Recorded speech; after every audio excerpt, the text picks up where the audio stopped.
Hello! In this video, I'm going to talk about the first type of question on the NFAT JLPT reading section. This one is Nayorikai Tambu, or comprehension of short passages.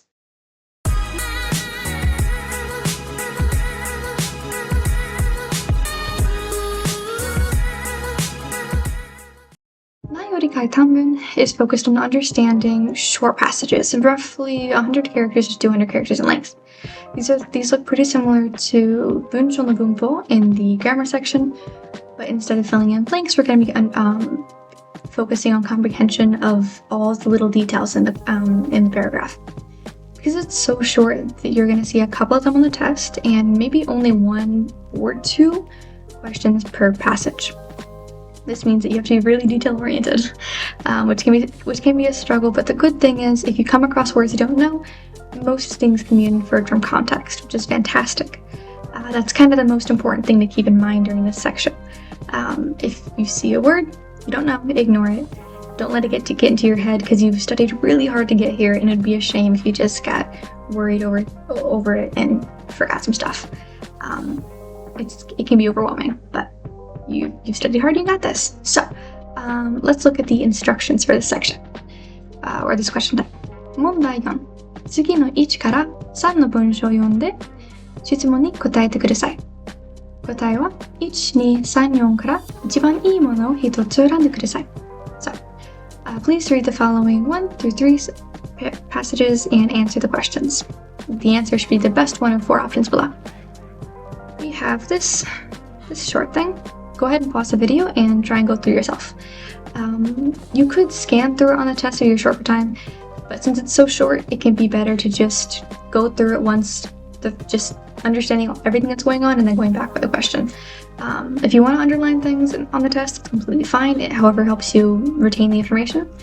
But again, it's pretty short, so most of what we're going to dive deep into is based on the question. If you don't know any words, feel free to, since we're practicing, write it down, put in your study notes, review it, just so you have some new vocabulary. Again, go ahead and read it. Okay, I'm going to translate as I go. 森さんの机の上に山口先生のメモと本があります。On Mori-san's desk, there is a book and a memo from Yamaguchi-san, sensei. The note says, 森さん、クラスで使うもの、中川先生に借りました。I borrowed the book used in class from Nakagawa sensei. 5ページを25枚コピーしてください。Please copy 25 sheets of page 5. Byte is a counter for paper, which is why we can differentiate the page number from the quantity. コピーは南さんに渡してください。As for the copies, please hand them over to 南さん。本は私が明日返しますから、私の机の上に置いてください。As for the book, because I'm returning it tomorrow, please place it on top of my desk. Okay, and it's from Yamaguchi sensei. Okay, that's all there really is to it. Let's look at the question and see if we can dive a little deeper into the details. Again, go ahead and pause the video, read the question, try and figure it out for yourself. Okay, the question reads, 森さんはコピーをした後で本をどうしますか?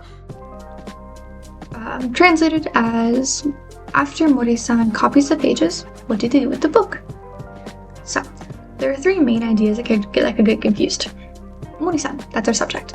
There are a couple different names thrown around in the passage, but Mori needs to be doing the action in order for the answer to be correct. コピーをした後で, after they do the copies, which is chronologically after this place in the instructions. And then our object is hon. We're only told what's happening to the book, which eliminates this sentence right here, where the subject is kopi. So that leaves this sentence at the very end, where it's still an instruction to Mori, but it is about the book and what we need to do with it. Okay, so there are 2 phrases going on with this sentence. We have 私が明日返します, which is I will return tomorrow, and 私の机の上に置いて, which is please place it on my desk. So this is where the Mori-san being the subject comes important, because in this case, watashi is Yamaguchi sensei. And we're not really worried about what he's doing. That's not really relevant for this question. So it's not that first phrase. It has to be the second one, where it's clearly a direct command to Mori-san to place it on his desk.